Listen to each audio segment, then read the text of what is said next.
A very good evening to confused parents and excited students, है ना। यही चल रहा है ना आप लोगों का। एक तो कुछ लॉकडाउन ने आपको कंफ्यूज कर दिया और कुछ आपका टाइम पीरियड ऐसा चल रहा है when you are in 9th and 10th। आप एक्साइटेड भी होते हो और आपके पेरेंट्स कुछ कंफ्यूज भी होते हैं क्योंकि डिसाइड करना होता है आपके कैरियर को लेके कि आपने किस तरफ जाना है। 8th तक इतना डिसाइड नहीं हो पाता और वो चेंज भी होता रहता है, लेकिन 9th-10th में आके you have to be stable. आपको एक स्टेबल पोजीशन पर आना है और बहुत कुछ प्रूव करना है ताकि आपकी साइड, क्योंकि साइड आपने लेनी है, डॉक्टर बनना है, इंजीनियर बनना है, साइंटिस्ट बनना है, आईएएस करना है, एनीथिंग, बैंकिंग में जाना है, कॉमर्स में जाना है, एनीथिंग। लेकिन यहाँ 9th-10th में ही आपको ये डिसाइड करना है बच्चे। तो पेरेंट्स भी कंफ्यूज रहते हैं कि किस तरह से हम उनके दिमाग में से ये निकाल पाएँ कि वो किस साइड पर जाएं। और बच्चा भी कभी इस तरफ हो जाता है, कभी किसी को देखा कि वो डॉक्टर है और इतनी अच्छी लाइफ डील कर रहा है तो I should be A doctor. Engineer से मिले, ओहो तो फॉरेन की कंपनी में गूगल में चला गया है तो आई शुड बी इंजीनियर। उसको देखा तो आईएएस है, ओहो डीसी सर आए हैं हमारे, देखिए शहर में स्कूल में आए हैं, कितना वेलकम हो रहा है, आई शुड बी डीसी। तो यू आर सो कन्फ्यूज्ड कि मुझे ये बनना है, मुझे ये बनना है, नहीं मुझे ये कर लेना चाहिए। आजकल बहुत सी साइट्स हैं जो बच्चों को कंफ्यूज करती रहती हैं और पेरेंट्स को भी। आप एक्साइटेड रहते हैं, कंफ्यूज रहते हैं।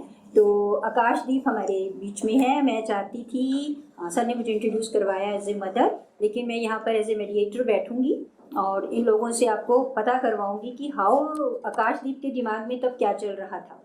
ओके, हम ये देखना चाहेंगे कि 9th-10th में आकाश क्या सोच रहा था। क्या आप भी वही सोच रहे हैं और उसके पेरेंट्स क्या सोच रहे थे? क्या आकाशदीप के फादर भी क्या वही सोच रहे थे? तो जब वो चीज़ें टैली होंगी तो आपके जो क्वेश्चंस दिमाग में आपको कंफ्यूज करते हैं तो शायद कुछ लेवल तक वो आपके क्लियर हो पाएंगे। तो ये जो हमारा लॉकडाउन और उसके बाद अनलॉक, ये सब चीज़ें भी मैं इसके साथ जोड़कर आपके साथ चलूँगी। तो हम स्टार्ट करते हैं। सबसे पहले आकाशदीप के फादर देवेंद्र मोहन सिंह जी से। प्राउड फादर, जैसे मिसेज वालों ने इसको एडवर्टाइज किया, प्राउड फादर ऑफ आकाशदीप सिंह।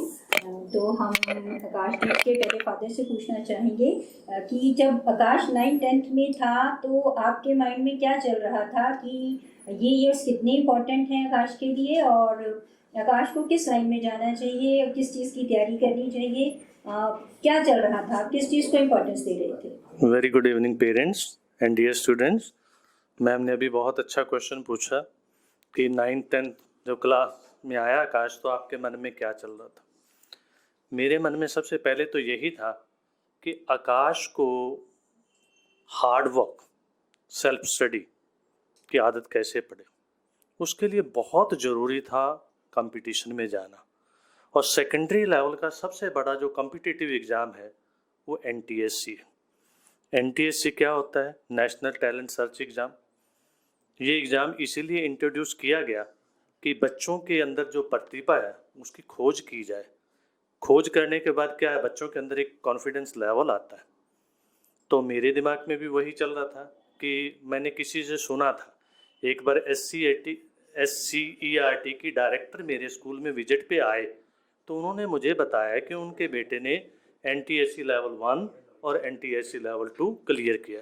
उसी दिन मैंने ठान ली कि अगर हार्ड वर्क से इस मुकाम को हासिल किया जा सकता है तो क्यों ना मैं भी अपने बच्चे को इसी लाइन में डालूं। उसी दिन मैंने सोच लिया और मैंने आकाश को उसी लाइन में डालकर और सही दिशा देते हुए उसकी तैयारी शुरू करवाई। सर, ऐसा हम ये मान के चलें कि आपने ये सोचा कि आकाशदीप को एक साइड दूँ मैं और एक नेशनल लेवल का उसको कॉम्पिटिटर बनाऊं। अभी ये डिसाइड नहीं था कि वो क्या बनने वाला है। सबसे पहले आपको ये देखना है, आपको अपना लेवल पहचानना है बच्चों, और वो लेवल जो आप पहचान पाते हो वो किसी कंपटीशन के थ्रू। ये कॉन्फिडेंस आता है क्योंकि जब आप NTSC देते हो तो it's not only for sciences, उसमें आपका मैथ्स इंक्लूड है, उसमें आपके सोशल साइंसेज हैं, उसमें इंग्लिश भी है लेवल 2 पर, 1 पर, आपकी मेंटल एबिलिटी भी है। तो सो मेनी थिंग्स उसमें इंक्लूड रहती है। वो बड़ा एक कलेक्टिव सा टेस्ट है जो आपके फर्स्ट टू लेकर 10th तक आपने क्या कुछ सीखा, क्या कुछ किया, वो सब कुछ इंक्लूड कर लेता है। तो सर का ये कहना है कि मैंने अभी ये डिसाइड नहीं किया, मेरे 2 ही मोटो थे या 3 भी मान सकते हैं। एक तो आकाश को हार्ड वर्क की आदत, दूसरी आकाश की सेल्फ स्टडी को डेवलप करना, तीसरा उसको एनटीएससी के लिए प्रिपेयर करना कि वो अपने आप को जान पाए कि वो एनटीएससी क्लियर करना और उसके लिए तैयार करना। सर ये दो अलग अलग बातें हैं ना। क्लियर तो श्योरिटी नहीं होती, तो आप क्या सोचते हैं कि बच्चों को इसकी तैयारी तो करनी चाहिए ना, वो कहाँ तक उसके लिए फ्रूटफुल रहता है? प्यारे बच्चों, जो मैम का ये क्वेश्चन है बहुत ही अच्छा क्वेश्चन है कि जब हम अपने आप को कॉम्पिटिटिव एग्जाम के लिए तैयार करना शुरू करते हैं तो इस बात की तो कोई 100% श्योरिटी नहीं होती कि हम उसे क्रैक भी कर पाएंगे, मगर हम मेंटली अपने आप को इतना स्ट्रॉन्ग कर लेते हैं, वो जो नॉलेज हम गेन करते हैं कंपटीशन के द्वारा, जो वो हमें लाइफ लॉन्ग काम आता रहता है। जैसे मैं आकाश के बारे में बताना चाहूँगा कि आकाश को हमने 9th से ही इस आदत में डाल दिया। हमने उसे रेस का घोड़ा नहीं बनाया कि हमें उसे रेस में जितवाना ही है, ऐसा कुछ नहीं था। ठीक है कि हमने उसको गाइड करना शुरू किया।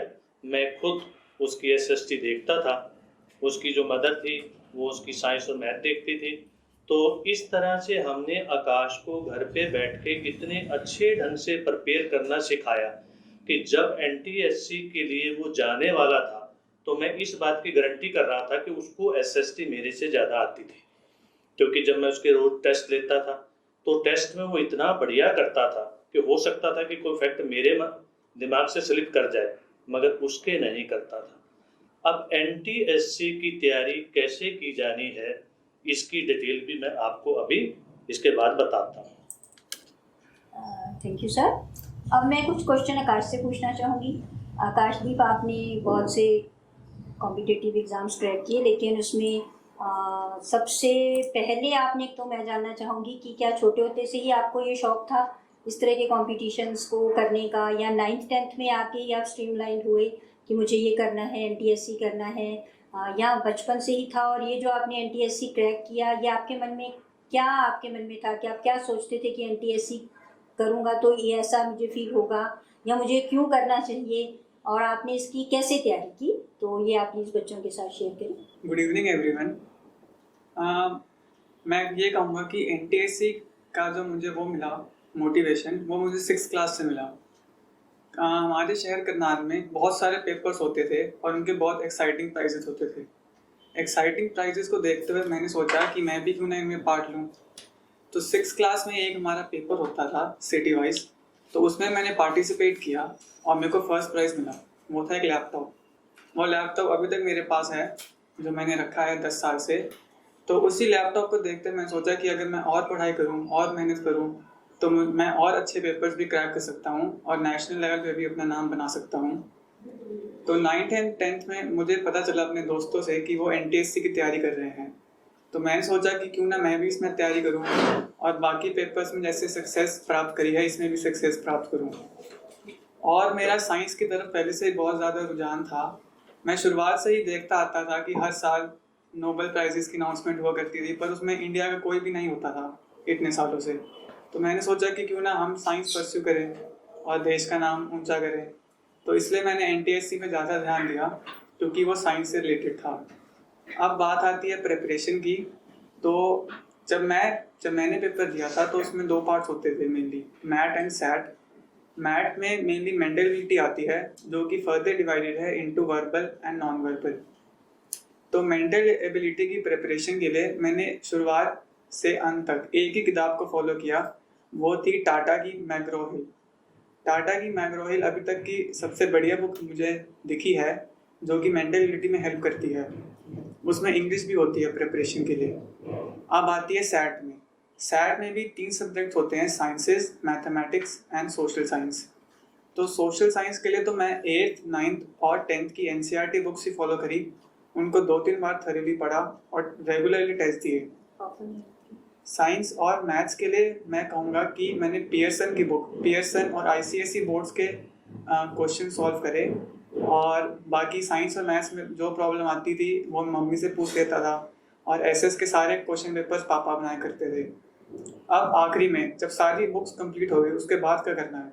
उसके बाद प्रीवियस ईयर पेपर सॉल्व करने हैं और कुछ लीडिंग जो तब कोचिंग क्लासेस होती थी एलएन वगैरह, उनके टेस्ट दिए। उनकी रैंकिंग देख के मैंने अपनी वीकनेस पहचानी और फिर उसी पे ज़्यादा वर्क किया। बहुत अच्छा। तो आकाशदीप ने बहुत अच्छे से अपनी प्लानिंग आपको बच्चों बताई। मुझे लगता है कि वो काफ़ी हेल्पफुल रहेगी। तो पेरेंट्स की भी आपने देखा कि भूमिका काफ़ी रहती है, हमें साथ साथ उनके चलना होता है, अपने ही साथ उनको रख के और बहुत कुछ उनकी बातों का ख्याल रखते हुए। और ये बड़ा अच्छा सा माहौल घर में रहता है कि माँ बाप पढ़ा रहे हैं, लेकिन ये भी मैं मानती हूँ कि हर फैमिली में शायद ये फैसिलिटी नहीं हो सकती कि हर एक के पापा एसएस कराएं और मम्मा साइंस कराएं। तो इसके लिए बहुत सारे सेंटर्स हमारे शहर में है जहाँ से आप ये सारी कोचिंग्स ले सकते हैं, जिसमें बड़ा अच्छा प्राइम नेम जेनेसिस का चल रहा है। तो अब ये सेंटर्स जो हैं ये आपको ये चीज़ें उपलब्ध करवा रहे हैं, क्योंकि सर ये सारी फैसिलिटीज़ हर बच्चे के पास तो नहीं है। और शायद जब आकाश तैयारी कर रहा था तो ये फैसिलिटी आकाश को या हमें ना पता ना चली हो तो ये नहीं मिल पाई, तो उसने अपने लेवल पे किया नो डाउट। लेकिन आप लोगों के पास तो बहुत अच्छी फैसिलिटी है शहर में, जेनेसिस भी ये क्लासेस अब ले रहे हैं जैसे, तो आप उसको भी उसका फ़ायदा उठाइए और अपने सपनों को साकार कीजिए। एमटीएससी की ट्राई ज़रूर कीजिए बच्चों, सक्सेस मिले या ना मिले इट डजंट मैटर, आप बहुत कुछ सीखते हैं, बहुत कुछ सीख पाते हैं। आपने तैयारी तो पूरी की है ना, वो 2-4 नंबर से हो सकता है कि आप रह जाओ, पर ऐसा तो नहीं है कि आपको नहीं आता था, हो सकता है कि आप एक ही नंबर से रह जाओ। तो जो पास हुआ है उसका 1 नंबर ही तो ज़्यादा है, कुछ ज़्यादा नहीं जानता वो आपसे। लक हैज़ फेवर्ड हिम या कुछ और हो सकते हैं कारण। तो इसमें कोई मायूस होने की या आप अपने आप को कम नहीं आंक सकते, फेलियर को आप कम तो कभी आंक ही नहीं सकते है ना। तो ये कोई ज़रूरी नहीं होता कि आप सिलेक्ट नहीं हुए तो कहीं हो सकता है कि तुक्के वाला क्वेश्चन ही उसका ठीक हो गया हो और आप उससे ज़्यादा इंटेलिजेंट थे, तो इट डजंट मैटर। और उस चीज़ों को आप बड़े लाइटली लीजिए, बस ये देखिए कि आपने कितनी किताबें पढ़ डाली, कितनी नॉलेज आपने गेन कर ली। ओके। तो एनटीएससी को तैयारी को ही हम जैसे लेकर 9th-10th की बात कर रहे थे कि हम स्ट्रीमलाइन 9th-10th में ही हो जाते हैं। तो आकाशदीप, क्या आपने सोचा कि फिर आगे आप क्या लेंगे 9th-10th के बाद? साइंसेस लिया आपने जैसे, तो ये आपने 9th-10th में ही डिसाइड करना पड़ा आपको, क्या आपने उसी टाइम डिसाइड किया? जैसे मैंने पहले ही बताया था कि नोबेल प्राइज़ की न्यूज़ से मैं बहुत ज़्यादा प्रोत्साहित हुआ कि साइंसेस में लेना चाहिए। तो फिर मैंने देखा कि साइंसेस में फिर आगे था मेडिकल एंड नॉन मेडिकल। तो मैथ्स में मेरा ज़्यादा कोई इंटरेस्ट नहीं था और बायो में मेरा काफ़ी इंटरेस्ट था और मैंने बायो ओलंपियाड भी क्वालिफाई किया इसलिए। तो मैंने मेडिकल सोच लिया था कि मैं 10th में ही ले लूँगा, 10th से। तो बच्चों जैसे एनटीएससी का हमने देख लिया कि किस तरह से तैयारी करनी है, किस तरह से पढ़ना है। आकाश, जैसे आप स्कूल भी जाते थे तो एनटीएससी के लिए कुछ स्पेशल टाइम निकालना पड़ता था आपको कि उसके दौरान ही साथ साथ ही चल रहा था आपका ये सब? स्कूल में भी मेरे पास मैथ्स और साइंस से काफ़ी अच्छे टीचर्स थे और एसएस तो स्कूल वाले पढ़ा ही रहते हैं एनसीईआरटी की किताबें तो। पर घर आके ही मैंने 1-2 घंटा रेस्ट लेता था, फिर उसके बाद शाम को मान लो 4 से 7 पापा के साथ लग जाना, सारी किताबें दोबारा रिवाइज करना, टेस्ट करना और फिर खाना खाने के बाद दोबारा साइंस मैथ्स के क्वेश्चंस दोबारा करना। तो बस यही। पर स्लीप मैंने रेगुलर ली 8 आवर्स की, उससे मुझे काफ़ी मदद मिलती थी रिफ्रेश होने के लिए। हाँ, ये जो स्लीप का फैक्टर है ये बच्चे ध्यान से लें और पेरेंट्स भी इसका बहुत ध्यान रखें कि बच्चे सोएं पूरा। अपनी 8 घंटे की नींद उन्होंने ख़राब नहीं करनी है। ऐसा कोई हमने वार नहीं जीतनी होती कि हम सारी रात जाग रहे हैं और सुबह उठ के अनईजी फील करें, आप बीमार फील करें, अपनी क्लास में फ्रेश फील ना करें, उसका कोई फ़ायदा नहीं होता। नींद बहुत ज़रूरी है, सबसे सस्ता रिफ्रेशमेंट है ये। आप अपनी आराम की नींद लीजिए आकाश की तरह। जैसे आकाश का कहना है कि वो 8 घंटे तो सोया ही है, उसने कोई टेंशन नहीं ली सोने में, उसने उसको मिस नहीं किया। तो 9th-10th में ही सर मैं अब आपसे आकाशदीप के फादर से पूछना चाहूँगी कि आपने डिसाइड कर लिया था कि आप आकाश को यहीं रखेंगे? कई लोग 9th-10th में ही इधर उधर देखना शुरू कर देते हैं कि बच्चे को आगे हमने क्या करना है, पेरेंट्स आर वेरी एक्साइटेड रहते हैं पेरेंट्स। तो आपने क्या सोचा आपने आकाश की 11th-12th के बारे में? बहुत अच्छी बात। मैं आपको 2 बातों के बहुत साफ जवाब यहाँ पर दे रहा हूँ। एक तो एनटीएससी की प्रिपरेशन कैसे करनी है उसकी मैं डिटेल आपको बताने वाला हूँ। मैम ने जो क्वेश्चन मेरे से पूछा है कि आकाश के बारे में हमने कब डिसाइड किया, कैसे डिसाइड किया, सभी पेरेंट्स जिसमें मैं भी शामिल था, सब ये चाहते हैं कि उनका जो बच्चा है ही और she should be at the top of the world. तो हम लोग ढूंढना शुरू करते हैं कि सबसे बेस्ट इंस्टीट्यूशन जो है वर्ल्ड का वो हमारे बच्चे को मिलना चाहिए। हम भी उन्हीं में से एक थे, हमको अलग थोड़ी थे। हम भी अपने बच्चे के लिए निकले। 10th क्लास का जैसे एग्ज़ाम हुआ तो हम लोगों ने भी इंस्टीट्यूशन ढूंढने शुरू कर दिए कि आकाश को बेस्ट से बेस्ट इंस्टीट्यूशन जो है वो मिलना चाहिए। तो हम लोगों ने चंडीगढ़ में भी खूब चक्कर लगाए, दिल्ली के इंस्टीट्यूशन भी खूब देखे।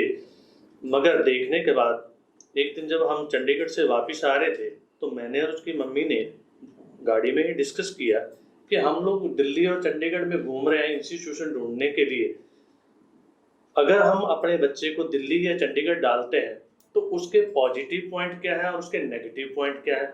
जब हमने ये सारा कुछ डिस्कस किया तो डिस्कस करने के बाद हम इस नतीजे पे पहुंचे कि हमारे करनाल में एक बहुत अच्छा नाम चल रहा है, चलो चल के उसको भी देखते हैं। हम लोग जेनेसिस पे आए तो जैसे ही देखिए हर आदमी का अपना रवैया होता है, एक नजरिया होता है कि वो क्या देखता है। कोई तो बहुत आलीशान बिल्डिंग देखते हैं, हवादार बिल्डिंग है, बड़ी मल्टी स्टोरी बिल्डिंग है। कोई देखते हैं कि वेल ड्रेस्ड कपड़े वाले वहाँ पर टीचर हैं, उनकी ड्रेस है, स्टाफ बहुत अच्छा है। कुछ देखते हैं कि उनके रिजल्ट बहुत अच्छे आ रहे हैं, कुछ देखते हैं कि वहाँ टॉपर्स बच्चे पढ़ रहे हैं, तो कुछ देखते हैं कि फीस स्ट्रक्चर क्या है। मेरा रवैया उससे कुछ अलग था। मुझे ये देखना था कि वहाँ के जो टीचर हैं, जिस इंस्टीट्यूशन पे मैं जा रहा हूँ, उनका एटीट्यूड क्या है, किस तरह के टीचर है। मैं जैसे ही आया तो मैंने देखा कि यहाँ के टीचर तो डाउन टू अर्थ है, बहुत ही अच्छा बिहेवियर था उन लोगों का। वो जमीन से जुड़े हुए लोग थे। मैंने ना तो उनकी बिल्डिंग देखी, ना मैंने उनके द्वारा दी जाने वाली फैसिलिटी देखी, ना मैंने उनसे पूछा कि आपके रिजल्ट कैसे आ रहे हैं। तो मैंने तो उन अध्यापकों के व्यवहार को देखते हुए उसी वक्त फैसला किया कि आकाश को दिल्ली या चंडीगढ़ डालने से जो नेगेटिव फैक्टर हमारे करनाल में हमारे पास रहने से कवर हो रहे हैं, तो जेनेसिस में रह के इससे बड़ी इंस्टीट्यूशन हमें को मिल नहीं सकता। घर में रहेगा, घर से आएगा, हम उसके ऊपर नजर रख सकते हैं, उसको ले सकते हैं, उसको छोड़ सकते हैं। हर वक्त टीचर जो थे अप्रोचेबल थे। और यहाँ के नवनीत सर, जतिंदर सर जो हमें बायो पढ़ाया करते थे, मिश्रा जी, और जो हमें बॉटनी जूलॉजी पढ़ाते थे, तो सभी टीचर्स इतने कोऑपरेटिव थे। टीचर्स की क्या बात करूं मैं, इनके तो जो नॉन टीचिंग फैकल्टी है वो भी हाईली कोऑपरेटिव थी। तो इन सभी बातों को देखते हुए, क्योंकि मेरा बेटा, हम सिख फैमिली से हैं, तो एक सिख बच्चे को घर से बाहर छोड़ना, कितने घंटे वो अपने वेस्ट करेगा अपने बाल धोने में, अपने बाल बनाने में। फिर हम किसी भी प्रकार की उसके ऊपर नजर नहीं रख सकते क्योंकि वो घर से बाहर है, वो क्या खा रहा है, किस संगति में वो जा रहा है। इन सारी बातों को सोचते हुए हमें इससे बेस्ट इंस्टीट्यूशन नहीं कोई लगा। और उन्होंने उतनी ही हमें दिल से हमारे बच्चे को पढ़ाया। हमारे क्या, सभी बच्चों को वो दिल से पढ़ाते हैं और रिजल्ट आपके सामने है। तो मैं भी सभी अभिभावकों से यही अपील करूंगा कि जब आप अपने बच्चे के लिए डिसाइड करो कि 11th और 12th कहाँ से करनी है, तो आप इन सभी फैक्टर्स को ध्यान में रखिए कि बच्चे को अपनी नज़रों से दूर छोड़ना, बच्चे के खान पान का ध्यान ना रख पाना, बच्चा किस संगति में, किस माहौल में है, उसके ऊपर आपकी कोई अप्रोच ना होना। उससे बेहतर यह है कि अपनी नज़रों के सामने रखिए, और नज़रों के सामने रख के हम हर बात का ध्यान रख सकते हैं। हम टीचर्स को किसी भी वक्त मिल सकते हैं, क्योंकि जब दिल्ली और चंडीगढ़ में बच्चा पढ़ रहा होगा फिर हम स्पेशल अपना काम छोड़कर जाएंगे। महीने में जाएं, 2 महीने में जाएं, फिर उसके बाद हम छोड़ देते हैं कि नहीं, जो होगा देखा जाएगा। तो जो होगा देखा जाने से कभी भी ये कॉम्पिटिटिव एग्जाम क्रैक नहीं कर सकते। हमें उसके टाइम को डबल करना है, सिंगल टाइम को डबल करना है। बच्चा तो स्टडी कर रहा है मगर पेरेंट्स साथ साथ में क्या कर रहे हैं, इसका एक बहुत अहम रोल है। मम्मी उसके खान पान का ध्यान रख रही है, पापा उसको मोटिवेट कर रहे हैं, उसकी फिजिकल फिटनेस पे ध्यान दे रहे हैं। मैं अभी बताता हूँ कि आकाश को हमने फिजिकल फिट कैसे रखा। इससे पहले मैं आपको थोड़ा सा जो आपका मेन है कॉम्पिटिटिव एग्जाम NTSC लेवल 1 और NTSC लेवल 2, उसके बारे में थोड़ा प्रकाश डाल दूँ। बच्चों, अब तक आपको सब पता लग चुका होगा कि आप 9th 10th की स्टडी कर रहे हैं कि हरियाणा प्रांत में NTSC की कुल सीट्स कितनी, वेरी लिमिटेड। मेरा ख्याल है कि आज हमारी सीटें बढ़कर 186 हो गई हैं। ये लेवल 1 की मैं बात कर रहा हूँ, क्योंकि लेवल 1 में हर स्टेट का कोटा है और उसी कोटे में आपकी सिलेक्शन होनी है। अब आप पूछोगे कि NTSC का एग्जाम दे कौन सकता है? केवल वही बच्चे एग्जाम दे सकते हैं जो 10th क्लास में इनरोल्ड है। और दे कौन सकते हैं? जिन्होंने 9th में 60% मार्क्स लिए। जनरल कैटेगरी की बात कर रहा हूँ, और रिजर्व कैटेगरी वाले 55% वाले भी इस एग्जाम को दे सकते हैं। अब आकाश ने जैसा कि बताया था कि उसके वक्त में क्या होता था, मैट और सेट होता था, साथ में इंग्लिश होती थी। आज जो है चेंज हो चुका है, इंग्लिश को हटा दिया गया है लेवल 1 से, अब मैट और सेट है। अब मैट की भूमिका ज्यादा हो गई है सेट की भूमिका के कंपैरिजन में, क्योंकि अब आपको मैट में 100 क्वेश्चन आते हैं और सेट में वही 40 SST, 40 साइंसेस और 20 मैथ्स में आते हैं। मैं गारंटी करता हूँ कि जितना मर्जी इंटेलिजेंट हो, मैं किसी को डिस्करेज नहीं कर रहा कि मैथ और साइंस में बच्चे के लिए 50% मार्क्स स्कोर करना बहुत ही मुश्किल होता है। इसलिए भूमिका बढ़ जाती है किसकी? मैथ की और SST की, क्योंकि SST में डायरेक्ट क्वेश्चन आने हैं कहाँ से? 9th और 10th के सिलेबस से। अगर आप 9th और 10th की SST को थॉरो कर लेते हो, अब आप पूछोगे कि थॉरो कैसे करें, क्योंकि इतना लेंथी सिलेबस है। थॉरो करने के लिए चाहिए प्रैक्टिस। जैसे आकाश को प्रैक्टिस करवाई गई कि वो स्कूल में होता था, पापा उसके लिए क्वेश्चन पेपर तैयार कर रहे थे। अगर वो संडे को घर पे है, क्वेश्चन पेपर टेबल पे पड़ा होता था कि डेली टेस्ट होना ही होना है, और उसकी मार्किंग साथ में होती थी। नोट्स रेडीमेड बना के भी दिए गए और पढ़ाए भी गए। इस तरह से SST को थॉरो करोगे तो आपका टाइम सेव होगा, क्योंकि डायरेक्ट क्वेश्चन आने हैं और आप उनका डायरेक्ट आंसर दोगे और आप टाइम सेव करके किस पे लगाओगे? मैथ और साइंस के क्वेश्चंस पे।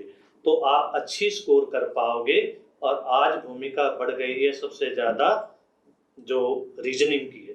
रीजनिंग के 100 क्वेश्चन आने हैं, अगर आप मैक्सिमम उससे स्कोर करके लेके आते हो तभी आप NTSC लेवल 1 क्रैक कर पाओगे। यहाँ मैं थोड़ा सा प्रकाश डाल देता हूँ कि क्लियर तो 40% वाला भी होता है, मगर वो मेरिट लिस्ट में नहीं हो सकता। मेरिट लिस्ट में वही बच्चा आएगा जो 160 के करीब करीब नंबर ले पाएगा। ऐसा क्यों है? क्योंकि हमारे 3 जिले हैं, महेंद्रगढ़, गुड़गांव और फरीदाबाद। बहुत हाई स्कोरिंग वहाँ होती है, वहाँ बहुत बच्चे हाई स्कोर लेके आते हैं। इसलिए हमारे जिले करनाल का जो बच्चा है वो मेरिट लिस्ट में पिछड़ जाता है। तो इसलिए आप इन बातों का ध्यान रखते हुए अपने आप को 160 प्लस पे देके जाइए अगर आप मेरिट लिस्ट में आना चाहते हो। ये बात थी लेवल 1 की। अब लेवल 2 क्या है? लेवल 2 का एग्जाम वही बच्चा देगा जो लेवल 1 में मेरिट में आया था। वो ऑल इंडिया बेस्ड एग्जाम होता है। ये स्टेट का पेपर है पहला, दूसरा ऑल इंडिया बेस्ड पेपर है। उसमें केवल और केवल 2000 बच्चे सिलेक्ट होते हैं। ऑल इंडिया से बच्चे जो लेवल 1 क्लियर करके आते हैं वही पार्टिसिपेट करते हैं, और लेवल 2 में केवल 2000 बच्चे ही मेरिट लिस्ट में आते हैं। और उन बच्चों को फिर इतना हैंडसम स्कॉलरशिप दिया जाता है अप टू PhD। स्कॉलरशिप भी मैं कहूँगा कि मायने नहीं रखता। आपको ये लगता है कि जिस टाइम आप NTSC क्लियर कर चुके होते हो कि आपकी एक अलग ही पर्सनैलिटी होती है। आपको ऐसा लगता है I am at the top of the world. मेरे अंदर इतना कॉन्फिडेंस पैदा हो जाता है, मैं सोच लेता हूँ उसी दिन कि अगर मैंने NTSC क्रैक कर लिया तो मैं कुछ भी कर सकता हूँ, क्योंकि सेकेंडरी लेवल का सबसे बड़ा एग्जाम NTSC है। और NTSC 2 क्रैक करना अपने आप में, इसको मिनी IAS कॉम्पिटिटिव एग्जाम बोलते हैं, अपने आप में बहुत उसकी अहम भूमिका है, क्योंकि वहां पर क्वेश्चन ज्यादा और टाइम कम होगा। तो इसलिए आपकी स्पीड भी चेक होगी, आपकी एक्यूरेसी भी चेक होगी, आपका मेंटल लेवल भी चेक होगा। और उसके बाद अगर आप क्रैक करने में कामयाब हो जाते हो तो वो अपने आप में एक बहुत बड़ी अचीवमेंट है। तो मैं सभी बच्चों को कहूँगा कि आज से ही लग जाओ। 9th और 10th आपका बेस है, कितने घंटे आप बैठ पाते हो, आप कितना हार्ड वर्क कर रहे हो, ये पे करेगा आपके 11th और 12th क्लास में जाकर, जहां पर आपको 9th 10th से कई गुना ज़्यादा मेहनत करने की आवश्यकता है। Thank you sir. और आकाश से एक छोटा सा क्वेश्चन पूछना चाहूँगी मैं कि आकाश, क्या आपका ये जो मोबाइल फ़ोन और TV इन चीज़ों के प्रति कितना रुझान या कितना लगाव या कितना टाइम, या आप इनको किस तरह से इस्तेमाल कर रहे थे, और यहाँ आप किस तरह से फ्रेश होते थे? एक शॉर्ट सा आंसर। मोबाइल फ़ोन तो मैंने 12th में सारे पेपर क्लियर होने के बाद ही मिला है मुझे। और TV तो मैं बहुत ही कम देखा करता था, क्योंकि फ्रेश होने के लिए मेरे पास एक ही था, वो था बाहर खेलना, ग्राउंड में जाके। जैसे ही स्कूल से आए तो पढ़ा 4 से 7, फिर 7 से 8 ब्रेक होता है, तो 7 से 8 में पार्क चले गए, फुटबॉल खेल लिए, फ्रेश हो गए, दोस्त से बात कर ली, 8 बजे खाना खाया और फिर दोबारा 2 घंटे और पढ़ाई करी। तो फ़ोन और TV तो दोनों से बहुत ही दूर हूँ मैं।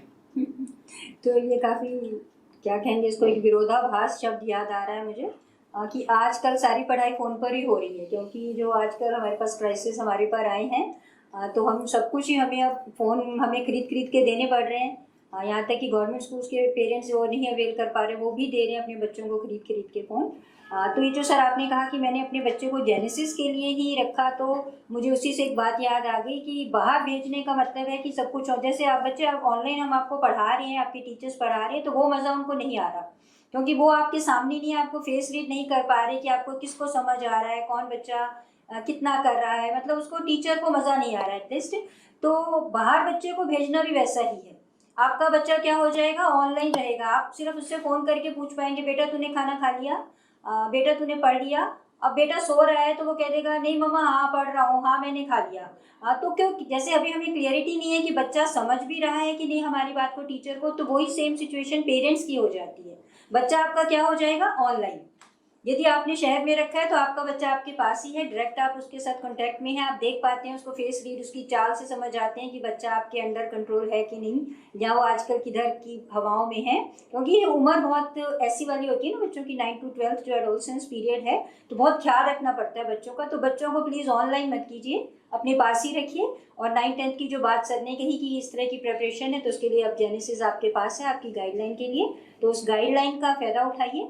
और इसको बच्चे, मुझे लगता है कि सर अब क्वेश्चंस आने वाले हैं, तो हम कुछ क्वेश्चंस ले लें सर। स्कूल का होमवर्क आपको मिलता था, तो होमवर्क के लिए आपके पास क्या टाइम होता था, क्योंकि काफ़ी मिलता है होमवर्क में ना, कैसा रहा वो एक्सपीरियंस? अगर मैं सही सही बताऊं तो जैसे कि काफ़ी सारा काम होता था, नोट्स लिखने हैं कॉपी में, ऐसे SST वगैरह के नोट्स लिखो, टीचर्स कहते हैं चेक करवाओ, नहीं करवाओगे तो फिर क्लास से बाहर निकाल देंगे। तो इन सब के लिए तो मैंने मम्मी का ही सहारा लिया। मेरा सारा काम मम्मी लिख देती थी, और टीचर्स भी बहुत खुश होते थे मेरी हैंड राइटिंग से, और दोस्त भी कहते थे यार कैसे कर लेता है।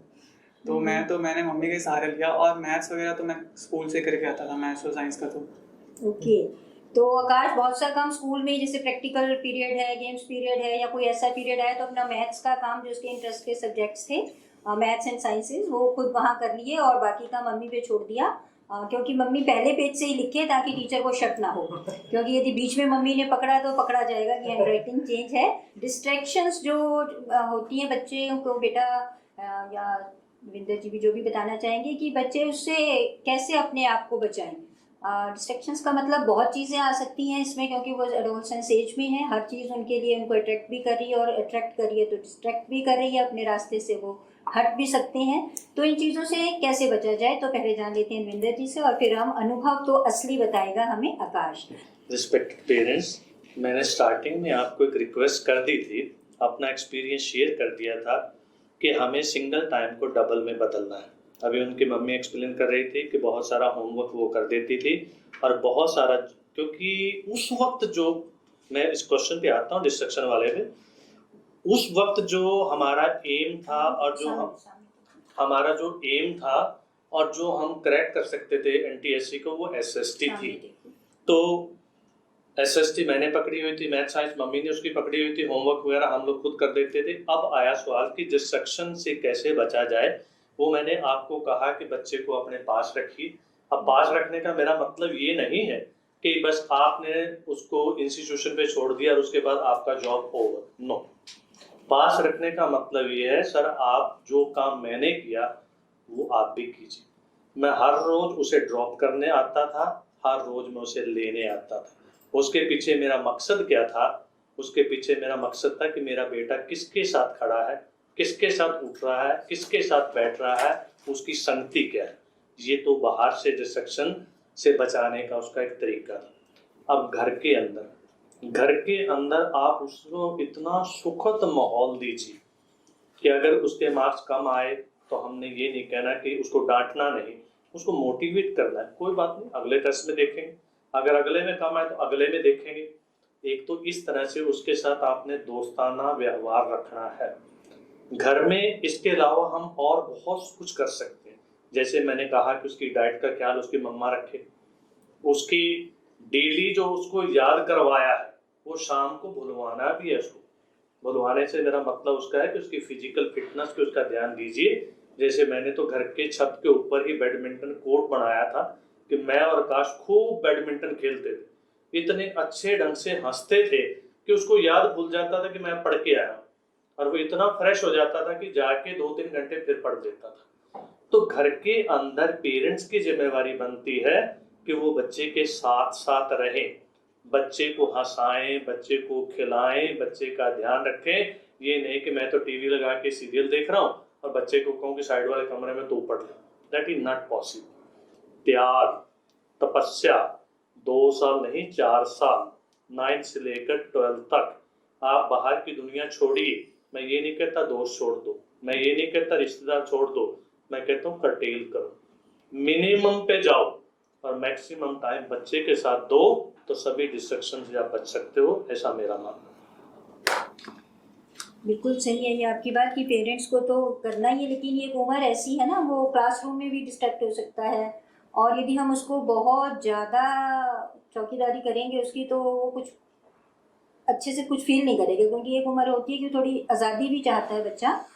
तो आकाश, आपका कैसा रहा एक्सपीरियंस? कहीं आपको ऐसा तो नहीं लगा कि आपके पेरेंट्स आपके ऊपर कुछ ज़्यादा प्रेशर डाल रहे हैं, या आपको नॉर्मल लगता था कि जैसे पापा आपको कह रहे हैं कि मैं लेने भी आता हूँ, तो आपको लगता था कि थोड़ा सा टाइम मुझे मिलना चाहिए जब मैं दोस्तों के साथ हंस सकूँ, आज क्लास में क्या शरारत हुई, आज क्लास का क्या एक्सपीरियंस रहा, कि पापा तो टाइम से ही आ गए, वो बातें तो मैं कर ही नहीं पाया, या आपको लगता था कि क्योंकि आपने बाद में बताना है, उस टाइम आपको क्या लगता था और क्या वो आपके लिए फ़ायदेमंद रहा, और कैसे आप डिस्ट्रैक्शन से बचे, किस तरह की बातें हो सकती थी और किस तरह से आप उस माहौल से अपने आप को बचाते हुए, क्योंकि पॉसिबिलिटी हर चीज़ की, क्लास में हर तरह का बच्चा है और बहुत से अच्छे अच्छे बच्चे भी हैं, तो कुछ शरारती बच्चे भी रहते हैं, पूरी क्लास तो देखो एक जैसी नहीं रहती है ना।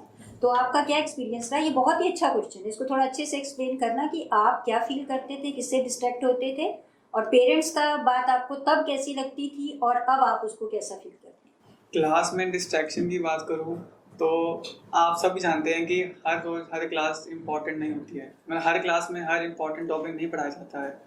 तो वैसे तो मैं हर क्लास में लास्ट बेंच पे बैठता था और बहुत शरारती था। 11th-12th में भी मैं बहुत ज़्यादा शरारती था। तो पर जब भी पढ़ाई शुरू हो जाती थी तो हम फर्स्ट सीट पे आ जाते थे। ओके। टीचर्स के आते ही हमने मोड चेंज कर लिया, अपना सीरियस मोड में आ गए और फिर ध्यान आया पूरा। और जब टीचर चले गए तो फिर वही शरारती मोड में आ गए हमने यही करा है। और तब फ़ोन तो नहीं होते थे इसलिए अब मैं कुछ नहीं कह सकता, फ़ोन हर एक के पास है, तो उस डिस्ट्रैक्शन से कैसे बचना है। और बाकी दोस्तों के साथ खूब बातें करो, पर जब टीचर पढ़ाए तो पढ़ना भी है। ऐसा नहीं है कि पूरे समय बातें करते रहनी है, नहीं तो फिर क्लास से बाहर निकाल सकते हैं। टाइम टेबल तो फिक्स नहीं होना चाहिए, पर पढ़ाई का जो टाइम देना है वो फिक्स होना चाहिए। मतलब जैसे कि आपने 4 घंटे पढ़ना है तो 4 घंटे टारगेट अचीव रोज करना। हाँ, जैसे कि स्कूल तो जाना ही है, तो स्कूल से बाद अगर आप जैसे कि उस दिन थोड़ी ज़्यादा पढ़ाई होगी है स्कूल में, रेस्ट चाहिए तो रेस्ट ले लो। पर जैसे मैंने आपको पहले बताया था कि अपनी जो नींद है वो ख़राब नहीं करनी बिल्कुल भी। नींद 8 घंटे ही लेनी है। तो आप या तो जल्दी सुबह उठ सकते हैं, जैसे कि 8 बजे आपका स्कूल है तो आप 6 बजे उठ जाए, 6 से 7 पढ़ लीजिए, फिर 7 से 8 नहा धो के स्कूल चले जाएँ, फिर 1 घंटा सुबह हो गया, फिर 4 या 3-4 बजे आप स्कूल से आए, सोए, उठे, फिर 4 से 7 आपने दोबारा पढ़ाई करी तो 3 घंटे यहाँ होंगे। 7 से 8 आपने जैसे भी कुछ अपना रेस्ट करा या खेले, फिर 8 बज गए, फिर 8 से 10 आपने दोबारा पढ़ाई करी, तो ऐसे 6 घंटे निकल जाते हैं रोज। तो टाइम टेबल फिक्स नहीं होना चाहिए, बस अमाउंट फिक्स होना चाहिए कि कितना पढ़ना है। SST में भी फिर आगे सब्जेक्ट हो जाते हैं, हिस्ट्री, ज्योग्राफी और इकोनॉमिक्स। तो इकोनॉमिक्स और आप देखें तो ज्योग्राफी वो समझने वाले हैं। हिस्ट्री को आपको निमोनिक्स बना के आप इसे क्रैम कर सकते हैं, डेट्स वगैरह को, पर इसे तो याद ही कर सकते हैं क्योंकि डेट्स को कोई समझ नहीं सकता। और एक और सब्जेक्ट भी रहता है सिविक्स तो आपका डेली लाइफ से रिलेटेड है, वो तो आसान होता है। जब NTSC की तैयारी करता था तो बताया मैं 4 से 5 घंटे पढ़ता था, संडे को थोड़ा ज़्यादा हो जाता था, 8 घंटे हो जाते थे, तो फिर मंडे को मैं रेस्ट ले लेता था क्योंकि संडे को ज़्यादा पढ़ाई होगी। तो मतलब 4 से 5 घंटे तो एवरेज रहते ही हैं स्कूल के अलावा। अब 11th-12th की बात करें, जैसे कि नीट और एम्स की, तो जैसे कि यहाँ तो रेगुलर क्लासेस होती थी 4.5 घंटे की, जहाँ तक मुझे याद है, तो 4.5 घंटे तो यहाँ पढ़ने ही पढ़ने हैं, फिर उसके बाद 1 घंटा रेस्ट लिया, फिर 3-4 घंटे दोबारा रेगुलर रिवाइज करो जो आज क्लास में पढ़ाया है, जो होमवर्क मिला है, और फिर 3-4 घंटे और पेपर करना, सॉल्व करना। तो जैसे कि 4-5 घंटे थे वो अब 6-7 घंटे में बदल गए, तो ज़्यादा फर्क नहीं था, 1-2 घंटे का फर्क था। लेट नाइट तो मैंने बिल्कुल भी नहीं पढ़ा, पर अर्ली मॉर्निंग थोड़े से पढ़ा है। दिन के टाइम में ज़्यादा मैं दिन के टाइम में एक्टिव होता हूँ। लाइफ का एम तो मतलब जो भी आप करो उसमें खुश होने चाहिए। अब हमारे यहाँ पे भी हैं कुछ एम्स में आए हुए हैं, वो अभी भी खुश नहीं है। वो एम्स ऋषिकेश में तो वो कहते हैं कि हमें एम्स दिल्ली में होना चाहिए था। वो अभी भी पूरा साल रोते रहते हैं, कुछ नहीं पढ़ते हैं, हॉस्टल में बैठे रहते हैं। और कुछ बच्चे मतलब स्टेट कॉलेजेस में भी बहुत अच्छा कर रहे हैं। जैसे कि एम्स पीजी का होता है एग्ज़ाम, तो ये नहीं है कि 100 के 100 बच्चे एम्स के ही हैं। 100 में से सिर्फ 50 से 30 ही होते हैं एम्स, बाकी सारे गवर्नमेंट कॉलेजेस के होते हैं बाकी। तो उन्होंने भी वहीं उन्हीं कॉलेज में मेहनत करी है 5 साल और एम्स के बराबर आए हैं। तो ये तो बिल्कुल भी सही नहीं है। जैसे कि हमारे भी यहाँ पे हुआ था एक बारी हमारे कॉलेज में, मतलब एक स्टडी हुई थी बच्चों की कि जैसे कि हमारे जैसे कि बहुत सब्जेक्ट्स हैं, हर सब्जेक्ट्स की 100 से ज़्यादा किताबें छपी हुई हैं लाइब्रेरी में। अब कुछ बच्चा तो एक ही बुक को 3 बार पढ़ता है और कुछ 3 बुक्स को एक ही बार पढ़ता है। तो उसमें देखा गया कि जो बच्चा एक बुक को 3 बार पढ़ता है उसके कॉन्सेप्ट बहुत ज़्यादा अच्छे होते हैं, और जो 3 को एक बार पढ़ता है, किसी बुक में कुछ हुआ दिया होता है, किसी बुक में कुछ दिया होता है, तो इससे वो जो एक बुक में दिया होता है वो भी भूल जाता है और तीनों का याद भी नहीं रख पाता। तो जैसे कि एक तो आपने यहाँ की वीडियो देख ली, वीडियो देखने के बाद अगर आपको समझ नहीं आया तो टीचर से पूछो, फिर भी समझ नहीं आया तो फिर आप शायद से देख सकते हैं। एनटीएससी हो सकता है, पर आपका माइंड थोड़ा खुला होना चाहिए। जैसे कि आप बताया कि मैथ की वेटेज बढ़ गई है, तो मैथ के लिए आपको ये नहीं कि 4 साल तैयारी करनी है, 5 साल तैयारी करनी है, वो तैयारी कभी भी हो सकती है। वो बुक जो मैंने करी थी मैग्रो-हिल, वो कईयों ने 1 महीने में भी कर दी, पर मैंने 2-3 साल उससे ही करी। तो इससे नहीं कह सकते कि टाइम का कोई फ़र्क पड़ता है। मैथ साइंस के कॉन्सेप्ट्स अगर आपके पहले से ही अच्छे हैं, मतलब आप शुरुआत से पढ़ते आ रहे हैं, तो और आसान हो जाएगा। मेन फोकस आपको एसएसटी और मैथ पे रखना है। हाँ, तो तब कुछ अलग हुआ करते थे रूल्स। पहले टाइम वेस्ट दिया जाता था, जैसे कि आपको इंग्लिश का पेपर दिया जाएगा 40 क्वेश्चंस 45 मिनट्स के लिए। उसके बाद आपसे ले लिया जाएगा, आपको सारे क्वेश्चंस एक साथ नहीं मिलेंगे, क्योंकि अगर एक साथ क्वेश्चन मिलेंगे तो बच्चे इंग्लिश पे कम ध्यान देंगे और बाकी पे ज़्यादा टाइम दे देंगे, क्योंकि इंग्लिश को तो सिर्फ पासिंग के लिए है। तो वो चाहते थे कि एनटीएससी में सब सब्जेक्ट्स पे फोकस किया जाए। सब्जेक्ट्स तो सेम ही होते हैं, पर ये देखिए आप, जैसे कि मैं आपको दूंगा कि आपने 1 घंटे, आपके 1 घंटा ही है पेपर से पहले, तो आप क्या पढ़ोगे? एसएसटी पढ़ोगे या साइंस या मैथ्स पढ़ोगे? अगर आपने साइंस या मैथ्स में दिया तो 1 घंटे में अगर आपको बहुत ही अच्छा है तो आपका एक ही क्वेश्चन ठीक होगा, और अगर आप 1 घंटा कोई चैप्टर पढ़ने में करोगे एसएसटी का, तो उससे 2-3 क्वेश्चन ठीक हो सकते हैं। तो लेवल वही आएगा। और मैथ्स का मैं कहूँगा थोड़ा लेवल हाई हो जाता है, थोड़ा बेसिक्स आ जाएगा, जैसे कि यूनिवर्सिटी लेवल जो बेसिक्स आते हैं, तो उसमें जो सबसे होशियार बच्चा है मान लो, उसके 20 में से 15 ठीक हुए हैं तो आपके 10 ही ठीक होंगे। तो जो मेन जो डिफरेंस आता है नंबर का, वो एसएसटी में बना पाता है बच्चा, मैथ्स में नहीं बना पाता। प्यारे बच्चों, ये आपका क्वेश्चन बहुत बढ़िया है। मैं पहले भी बता चुका हूँ आपको कि एनटीएससी लेवल 2 और लेवल 1 क्रैक करने के लिए आपका मैथ बहुत क्लियर होना चाहिए, क्योंकि मैथ में आप 100 में से 100 स्कोर कर सकते हो। I have seen so many students have scored 100 out of 100. In SST, you can score 40 out of 40 because all the question will be straightforward, and these questions will be from both the books, that is 9th standard as well as the 10th standard. Out of syllabus कोई भी question नहीं आता, ये मेरी guarantee है। अब बच्चे कहते हैं कि नहीं जी, बुक से तो क्वेश्चन ही नहीं आया। मैं कहता आपने बुक पढ़ी ही नहीं, क्योंकि आपके 50% क्वेश्चन पता कहाँ से आने हैं? जो आपके वहाँ पर डायग्राम बने हुए हैं, जो आपकी पिक्चर्स बनी हुई हैं, जो आपके बुक में कैप्शन साइड पे बने हुए हैं, जो आपने कभी पढ़े ही नहीं, क्वेश्चन तो वहाँ से आना है। और आप कह देते हो कि क्वेश्चन तो आउट ऑफ सिलेबस आया है। नेवर। तो इसलिए आपको स्ट्रेस करनी है एसएसटी के ऊपर 40 मार्क्स स्कोर करने के लिए, और मैथ जहाँ पर 100 मार्क्स आज आपको मिल सकते हैं, क्योंकि मैं पहले बता चुका हूँ साइंस और मैथ का लेवल बहुत हाई हो जाता है, वहाँ पर डिफरेंस बहुत कम होता है एक कॉमन बच्चे में और एक इंटेलिजेंट स्टूडेंट में। तो इसलिए आप वहीं पर फोकस करें जहाँ पर आप अच्छा स्कोर कर सकते हो। अभी आप आकाश से क्वेश्चन पूछ रहे थे, मैं एक एग्जाम्पल कोट करके आपको बता रहा हूँ। आज मॉडर्न जमाना है, आपने कभी घोड़ा और तांगा देखा है? नहीं देखा होगा। देखिए कभी आपको तांगे में चलता हुआ घोड़ा दिखाई पड़े, उसकी दोनों आंखों के ऊपर उसका मालिक एक पटा बांध देता है ताकि वो दाएं और बाएं देख ना सके, उसका विजन बिल्कुल स्ट्रेट हो, इसीलिए वो तांगे को खींचता है। और आपका विजन भी बिल्कुल उस घोड़े की तरह होना चाहिए।